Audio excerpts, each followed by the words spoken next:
So in general, is the team where you would want them to be at this period of camp? Yeah, I think we're getting there. I think the competition's been really good, and guys have really been competing. I think there's always room for improvement, especially this time of year. But I'm excited. Guys are playing hard, and guys are really working hard at it. Some new schemes, some old schemes. So guys are just kind of settling in. It's good. We're halfway through now, so it's starting to look a little bit more like football. What are you hoping to accomplish or see in the scrimmage on Saturday? And do you have any parameters, like number of plays or anything like that? I don't know that yet. We'll probably talk about that as a staff tomorrow, it'll depend on how much live work we want and how much, just how much practice we want to get in. It's not going to be a day where we just go out there and scrimmage and that's it. So we'll get some more. It'll be a practice with a scrimmage element, so it'll be a little bit more of that. So we'll figure that out as we go. Just in terms of like execution and just how the guys are looking in a scrimmage setting, what have they shown you so far? I think it's been good. I think our defense is a little bit ahead of the offense right now. I think that's always kind of the way in spring practice. At least that's been my experience. But I thought the offense made a nice move today. Had really good productive, late in practice, a little bit of live stuff, a little bit of thud tempo stuff. And so I thought there was some good execution, some nice plays being made by the offense. So I think any good football team, you never want it to be really one-sided. If it's one-sided, you probably got a problem. It should be some version of trading punches. And then tight ends, just what have you seen out of that group? And in your offense, how beneficial are the tight ends to what you Tight ends huge for us. I think we've had a first or second team all-conference or honorable mention all-conference tight end every last 6 or 7 years at San Jose. So that's a huge position of emphasis for us. Those guys are pass catchers, they're blockers, they're route runners, and so they're critical to us. And that group is really talented and really good. And it's been fun to see that group come along. Coach Atkins is a fantastic tight ends coach, so I got extreme confidence in him. And then RTO Miranda, what have you heard about just his story and what he's had to overcome the last few years? He's just such a unique kid, right? And it's funny, the first time I met him, I thought he was like an adult, I didn't know he's a guy on the team because he just looks so mature and he carries himself so mature. But what an amazing kid. And you see the progress he's making. That part of it is like his investment in improving and, meeting with his coach and his intentional way he goes about practice is starting to show up with the plays he's making in practice. I think everyone on the team's excited for him. You can hear that from the players.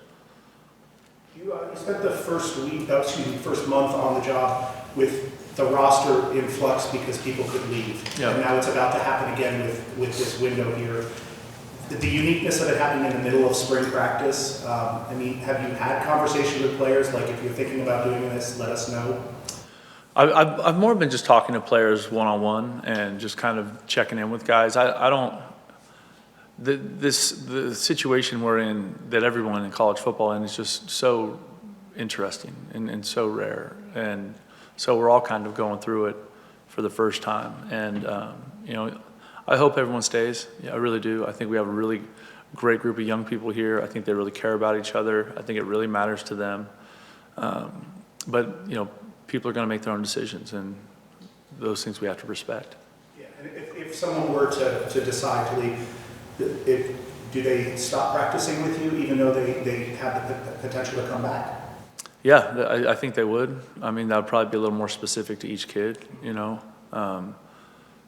It's interesting because, sometimes those things are complicated because sometimes the team is unhappy when that happens, right? And the individual chooses that because everybody in this game of football, everybody's so connected and everybody counts on each other so much. And so that'd probably be something that we'd figure out as we went.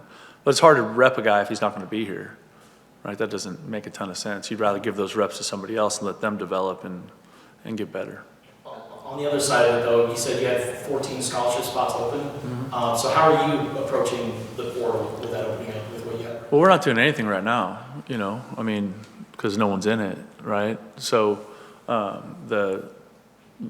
emphasis is going to be more, when that hits and what becomes available, starting Monday. But those things, to me, the important thing with that is that we thoroughly vet all those people that we're talking about bringing into this family. And I think sometimes you can rush to judgment just based on the film and not knowing the young person well enough. And you can potentially add a piece to your team that's not a great fit. So we're going to do our due diligence with that and take our time and try and make the best decisions we can with who we add to our football team this next few months. Okay. Will some of those scholarships maybe go to some walk-ons? I think that's always a possibility, as we go through spring practice. Sure. Are there any particular walk-ons that have stood out to you? None that I would tell you right now. Come on, man, you go ruin the surprise. No, I really hope there's some guys that we can, as a staff, get together and consider doing that with. But they have to earn it, right? And that's I have ultimate respect for players that go that route because I went that route, and I know how hard it is. And so, we're constantly evaluating that. A few weeks ago when camp started, I think you said that you would get to a point where you start working on the coach-to-player communication with the helmets. Or where are you at right now in that process? So we're working on that a little bit with the quarterback right now, but it's we're in the early stages of that. You're in favor of it though, in general, just for? I don't think it matters if I am or not. You know what I mean? Like, it's coming, so we're going to have to adapt to it. And there's some infrastructure stuff that you have to do in the stadium in order to do it, right? And so some of that, there's a little bit of a startup to that takes time.